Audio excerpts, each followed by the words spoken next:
Hey guys, welcome back to regal physics. आज के इस वीडियो में हम क्वांटम मैकेनिक्स कंटिन्यू करने वाले हैं। इसके पहले क्वांटम मैकेनिक्स का एक वीडियो हमने देखा, उसमें हमने जो क्वांटम मैकेनिक्स का फंडामेंटल इक्वेशन है, श्रोडिंजर्स इक्वेशन, उसके बारे में देखा था। अब आज के इस वीडियो में हम फिजिकल सिग्निफिकेंस ऑफ साई और नॉर्मलाइजेशन एंड प्रोबेबिलिटी इंटरप्रिटेशन, ये दो टॉपिक्स देखने वाले हैं। तो सबसे पहले हम फिजिकल सिग्निफिकेंस ऑफ साई देखते हैं।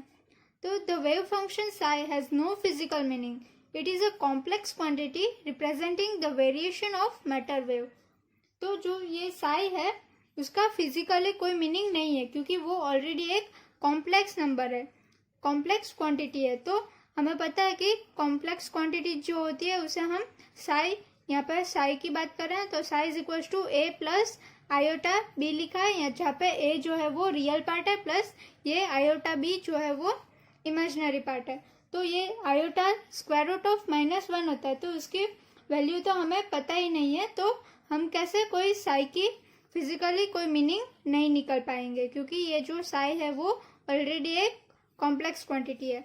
The square of Sai has a physical meaning, लेकिन जो स्क्वायर ऑफ साई है उसका फिजिकल मीनिंग है वो जब हम नॉर्मलाइजेशन और प्रोबेबिलिटी इंटरप्रिटेशन देखेंगे तब देखेंगे। यहाँ पे मैंने साई स्टार लिया है। साई स्टार क्या है? उसका साई का कॉम्प्लेक्स कॉन्जुगेट है।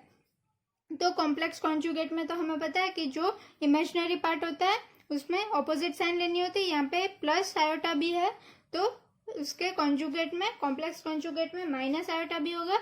और अगर ये हमारा साई है ए माइनस आयोटा बी, तो उसका कॉम्प्लेक्स कॉन्जुगेट ए प्लस आयोटा बी होगा, क्योंकि यहाँ पे फिर इमेजिनरी पार्ट में यहाँ पे नेगेटिव है तो फिर प्लस हो जाएगा, और प्लस होगा तो माइनस हो जाएगा। और फिर इन दोनों का हम मल्टीप्लीकेशन करेंगे तो ए प्लस बी और ए माइनस बी के फॉर्मूला ए स्क्वायर माइनस बी स्क्वायर होता है, लेकिन आई स्क्वायर -1 होता है, इसलिए माइनस माइनस प्लस हो जाता है, तो ए स्क्वायर प्लस बी स्क्वायर। तो आपने देखा कि साई डॉट साई स्टार ए स्क्वायर प्लस बी स्क्वायर, तो ये पूरी रियल टर्म बन गई, और रियल टर्म हो तो हम उसका कोई फिजिकल सिग्निफिकेंस बता सकते हैं। तो इसलिए जो साई स्टार है उसे, साई डॉट साई स्टार है, उसे हम मोड ऑफ साई स्क्वायर भी लिख सकते हैं। और वो क्या बताता है कि प्रोबेबिलिटी डेंसिटी, मतलब कि कोई भी पार्टिकल है वो उसकी कोई एक पॉइंट पे होने की प्रोबेबिलिटी कितनी है वो हम इससे पता चल सकते हैं। तो वो हम आगे देखेंगे। अब नेक्स्ट हम नॉर्मलाइजेशन एंड प्रोबेबिलिटी इंटरप्रिटेशन देखते हैं। तो उसमें सबसे पहले श्रोडिंजर्स वेव इक्वेशन। तो यहाँ पे मैंने श्रोडिंजर का जो टाइम डिपेंडेंट इक्वेशन है वो लिखा है, i h cut del psi upon del t is equals to minus h cut square upon 2m del square del x square plus V of x t psi of x t. ये मैंने one dimension लिया है time dependent equation. तो हमें पता है कि ये जो श्रोडिंजर्स इक्वेशन है वो second order partial differential equation है, सेकेंड ऑर्डर डिफरेंशियल इक्वेशन है। तो उसका जो हमें सॉल्यूशन मिलेगा वो हमारा साई ऑफ एक्स होगा, जो कि वेव फंक्शन का सॉल्यूशन है। ये जो वेव फंक्शन है उसका जो सॉल्यूशन हमें मिलेगा वो हमारा साई ऑफ एक्स होगा। जैसे कि न्यूटनियन मैकेनिक्स में जो फंडामेंटल इक्वेशन है हमारा न्यूटन का सेकेंड लॉ जो कि है F is equals to m है, वैसे ही जो क्वांटम मैकेनिक्स का फंडामेंटल इक्वेशन है वो श्रोडिंजर्स वेव इक्वेशन है। तो यहाँ पे क्लासिकल मैकेनिक्स में जो सेकेंड लॉ ऑफ मोशन है F is equals to m है, उसको हम ऐसे भी लिख सकते हैं m d2 r vector upon dt2। तो यहाँ पे ये भी जो है सेकेंड लॉ वो भी एक सेकेंड ऑर्डर डिफरेंशियल इक्वेशन है, जहाँ पे इसको इस order second order differential equation को सॉल्व करने पे हमें जो आंसर मिलेगा वो हमें आर वेक्टर मिलेगा। और आर वेक्टर क्या है?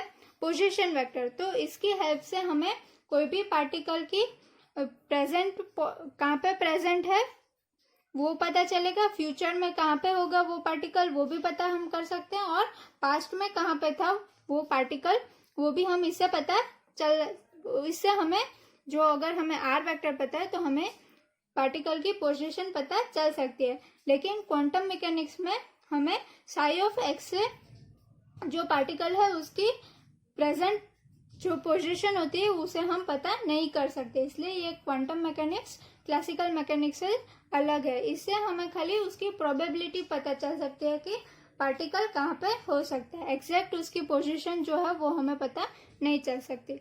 One property is if we multiply the solution of wave equation with some constant we will get the same wave equation. तो जो ऑर्डिनरी डिफरेंशियल इक्वेशंस होते हैं उसकी एक प्रॉपर्टी है कि उसका जो सॉल्यूशन हमें मिलता है उसमें अगर हम कोई कांस्टेंट मल्टीप्लाई करें तो वो जो कांस्टेंट मल्टीप्लाई करके हमें जो दूसरा सॉल्यूशन मिला उसका हमें जो डिफरेंशियल इक्वेशन होगा वो जो मल्टीप्लाई नहीं किया है उसके जैसा ही होगा। जैसे कि इसका हमें सॉल्यूशन साई ऑफ एक्स मिल रहा है, अगर साई ऑफ एक्स को हम किसी कांस्टेंट से मल्टीप्लाई करते हैं तो उसका भी जो डिफरेंशियल इक्वेशन है वो यही हो सकता है। तो इसका हम एक एग्जांपल देखते हैं ताकि आपको अच्छे से क्लियर हो जाए। तो एग्जांपल में हमने एक सिंपल ऑर्डिनरी डिफरेंशियल इक्वेशन लिया है second order d2y upon dx square plus y is equals to 0। तो इसका हम सॉल्यूशन फाइंड करेंगे तो हमें y is equals to sine x मिलेगा। यहाँ पे मैंने सॉल्व नहीं किया, डायरेक्ट मैंने ले लिया y is equals to sine x, हमें इसका जो सॉल्यूशन है वो मिलेगा। तो हम ये जो y is equals to sine x है उसे कोई कांस्टेंट से मल्टीप्लाई करते हैं। यहाँ पे मैंने 2 से मल्टीप्लाई किया तो y is equals to 2 sine x होगा। तो y को हम फर्स्ट ऑर्डर डिफरेंशिएट करते हैं फर्स्ट टाइम, तो dy अपॉन dx होगा। 2 कांस्टेंट है तो एज इट इज रहेगा, साइन एक्स का cos x होगा। फिर इसको सेकेंड टाइम डेरिवेट करते हैं तो d2y upon dx square is equal to 2 constant है एज इट इज रहेगा और cos x का जो डिफरेंशिएशन है वो माइनस साइन एक्स होगा। अब हम क्या करते हैं, ये वाली जो टर्म है उसे इक्वल टू के लेफ्ट साइड ले जाते हैं तो d2y upon dx 2 is plus 2 sine x हो जाएगा। यहाँ पे माइनस है, इक्वल टू के इस साइड आएगा तो प्लस 2 साइन एक्स हो जाएगा और 2 साइन एक्स तो हमारा क्या है y, तो d2y upon dx square plus y is equal to 0। तो आप देख सकते हो कि हमने जो इक्वेशन लिया था वही हमें मिला। अगर हमने कोई कांस्टेंट से मल्टीप्लाई किया फिर भी हमें वही फिर से डिफरेंशियल इक्वेशन मिल रहा है। तो यहाँ पे तो मैंने एज अ कांस्टेंट 2 लिया था, 2 की जगह पे हम 3 भी ले सकते हैं, 4 भी ले सकते हैं, 5 भी ले सकते हैं, कोई भी कांस्टेंट ले सकते हैं। अगर हम जो भी कांस्टेंट लेंगे n साइन एक्स भी ले सकते हैं, कोई भी कांस्टेंट लेंगे तो भी हमें यही डिफरेंशियल इक्वेशन मिलने वाला है।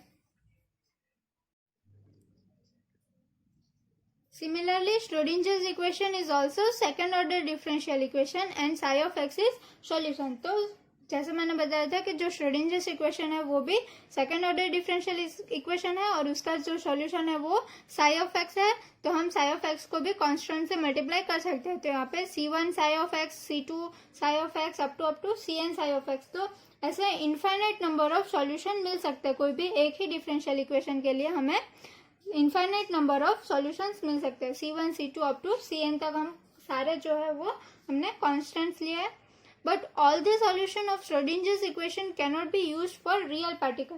लेकिन जो भी सारे हमें ये तो इनफाइनाइट नंबर ऑफ सॉल्यूशन मिल रहा है, लेकिन हम जो सारे सॉल्यूशन है वो रियल पार्टिकल के लिए यूज नहीं कर सकते। This all are mathematical solution. ये जो सारे हमें सॉल्यूशन मिल रहे हैं ये सब खाली मैथमेटिकल सॉल्यूशन है, इसे हमें फिजिकल पार्टिकल के लिए हम यूज नहीं कर सकते, रियल पार्टिकल के लिए। Only one of them can be used for actual particle.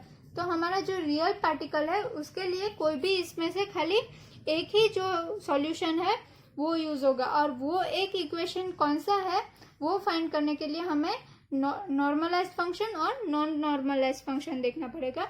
तो और इसको पता करने के लिए जो मैक्स बॉर्न करके एक साइंटिस्ट था उसने उसका मैक्स बॉर्न स्टैटिस्टिकल इंटरप्रिटेशन दिया, हम वो देखेंगे ताकि क्लियर हो जाए। अब नेक्स्ट बॉर्न स्टैटिस्टिकल इंटरप्रिटेशन देखते हैं। According to Max Born statistical interpretation of wave function.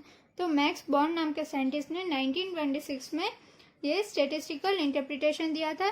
तो उसने बोला था कि the probability of finding the particle at point r at a given time t is proportional to psi square और psi dot Sai star, जहाँ पे साई एक हमारा जो सॉल्यूशन मिल रहा है वो है और साई स्टार उसका कॉम्प्लेक्स कॉन्जुगेट है।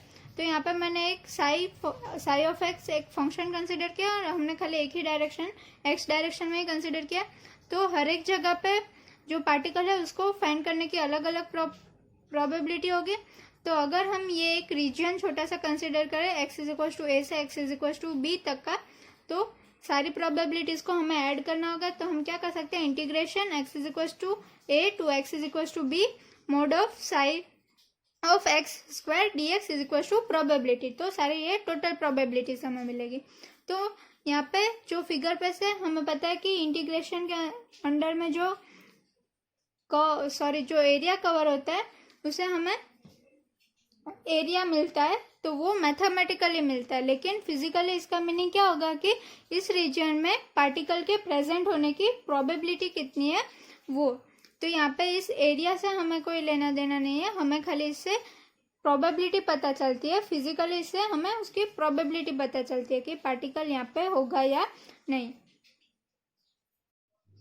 Now if we extend this to the entire universe, that is from minus infinity to plus infinity, हमने पहले तो एक छोटा सा सेगमेंट ही लिया था x is equal to a से b तक का, तो उसमें तो पार्टिकल हो भी सकता है नहीं भी हो सकता है, लेकिन जब हम पूरे यूनिवर्स को, पूरे एंटायर यूनिवर्स को कंसिडर करते हैं माइनस इन्फिनिटी से प्लस इन्फिनिटी तक, तो उसमें तो ऑब्वियसली पार्टिकल को प्रेजेंट होना ही पड़ेगा। तो integration minus infinite to plus infinite mod of psi of x square d x is equal to 1, तो उसकी प्रोबेबिलिटी 1 होगी। वो 0 भी नहीं हो सकती और 1 से कम भी नहीं हो सकती है, क्योंकि पार्टिकल को उसमें प्रेजेंट होना ही पड़ेगा, क्योंकि हमने पूरा यूनिवर्स कंसिडर किया माइनस इन्फिनिटी से प्लस इन्फिनिटी तक, पूरी रेंज कंसिडर कर रही है, तो उसमें कहीं ना कहीं तो पार्टिकल प्रेजेंट ही होगा, और वो पार्टिकल बाउंडेड स्टेट में होगा, मतलब कि वो कहीं से डिसअपियर नहीं हो सकता है, उसका एग्जिस्टेंस कंपल्सरी है। Now we have seen that there are infinite solution for wave function, but only one will satisfy for the physical particle. तो हमने देखा था कि जो हमारा साई ऑफ एक्स है वैसे इनफाइनाइट सॉल्यूशन हमें मिल सकता है, लेकिन उनमें से कोई एक ही जो है वो फिजिकल पार्टिकल के लिए पॉसिबल होगा, और वो जो एक पॉसिबल होगा उसको ये जो इक्वेशन है integration minus infinite to plus infinite mod of psi of x square d x is equal to 1, तो ये जो इक्वेशन है उसे सेटिस्फाई करना पड़ेगा, और उसे सेटिस्फाई करने के लिए ये जो हमारा साई ऑफ एक्स का स्क्वायर है उसे नॉर्मलाइज होना पड़ेगा। ये जो साई ऑफ एक्स है वो हमारा अगर नॉर्मलाइज्ड फंक्शन होगा तो ही ये जो कंडीशन है वो सेटिस्फाई होगी। अगर ये नॉर्मलाइज्ड फंक्शन नहीं होगा तो ये सेटिस्फाई नहीं करेगा ये इक्वेशन। तो अब हमें क्वेश्चन होता है कि ये नॉर्मलाइज्ड है कि नहीं, तो वो कैसे पता चलेगा, और नॉर्मलाइज्ड अगर नहीं है तो उसे नॉर्मलाइज में कैसे कन्वर्ट करें। अगर नॉर्मलाइज नहीं है तो हमें पता चल जाएगा, क्योंकि ये इक्वल टू 1 नहीं आएगा। अगर नॉर्मलाइज होगा तो ही हमारा जो ये इक्वेशन है वो इक्वल टू 1 आएगा। तो अगर साई ऑफ एक्स नॉर्मलाइज है तो हमारा जो इक्वेशन था वो सेटिस्फाई हो जाएगा, लेकिन अगर psi of x is not normalize then integration minus infinite to plus infinite mod of psi of x square d x will not be equal to 1, वो इक्वल टू 1 नहीं होगा। तो हमें क्या करना पड़ेगा कि ये जो साई ऑफ एक्स है उसे हमें कोई कांस्टेंट से मल्टीप्लाई करना पड़ेगा। तो वो यहाँ पे हम n से मल्टीप्लाई कर रहे हैं। हमने देखा था कि अगर कांस्टेंट से मल्टीप्लाई करेंगे तो भी हमें वही डिफरेंशियल इक्वेशन मिलने वाला है, इसलिए यहाँ पे कौन से कांस्टेंट से मल्टीप्लाई करना है वो फाइंड करने के लिए हमें फंक्शन को नॉर्मलाइज करना पड़ेगा।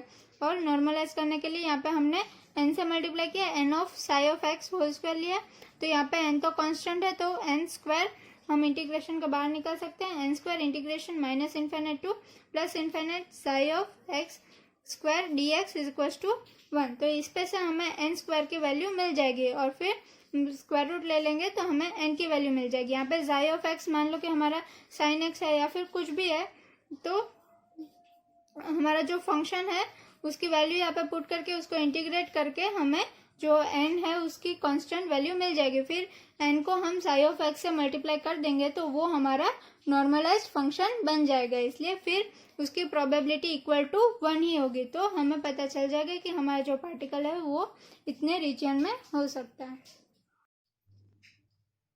अब हम एग्जाम्पल देखते हैं। तो हमें कोई डिफरेंशियल इक्वेशन के लिए सॉल्यूशन मिला, psi of x is equal to sine of n pi x upon l। तो इसे हमें पहले नॉर्मलाइज करना पड़ेगा, तो ही हमें जो पार्टिकल है उसकी फिजिकल इंटरप्रिटेशन पता चलेगी।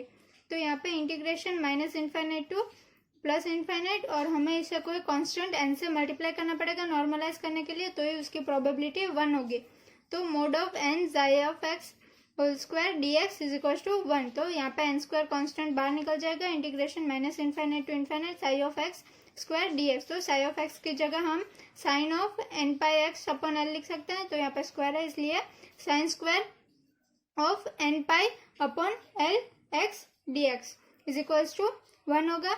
अगर हम इस इंटीग्रेशन को सॉल्व करेंगे तो हमें l/2 मिलेगा। यहाँ पर मैं इंटीग्रेशन सॉल्व नहीं कर रही हूँ क्योंकि ये बहुत लंबा हो जाएगा, इसलिए मैंने डायरेक्ट यहाँ पे l/2 ले लिया है। तो n square into l/2 is equals to 1 हो जाएगा। और फिर यहाँ पे n स्क्वायर की वैल्यू 2 अपॉन l होगी और उसमें से हम n is equals to square root 2 upon l, हमें n की वैल्यू मिल जाएगी।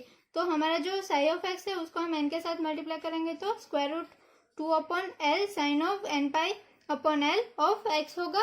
तो ये जो वैल्यू है ये जो बॉर्न स्टेटिस्टिकल इंटरप्रिटेशन का इक्वेशन है उससे सेटिस्फाई करेगी, मतलब कि इसको प्रोबेबिलिटी 1 आएगी। ये वैल्यू को हम माइनस इन्फाइनाइट से प्लस इन्फाइनाइट तक इंटीग्रेट करेंगे तो हमें उसकी वैल्यू 1 मिलेगी, जो कि बॉर्न स्टेटिस्टिकल इंटरप्रिटेशन को फॉलो करेगी। इसलिए हमें पार्टिकल के बारे में थोड़ी बहुत उसकी इंफॉर्मेशन मिल सकती है। Thank you.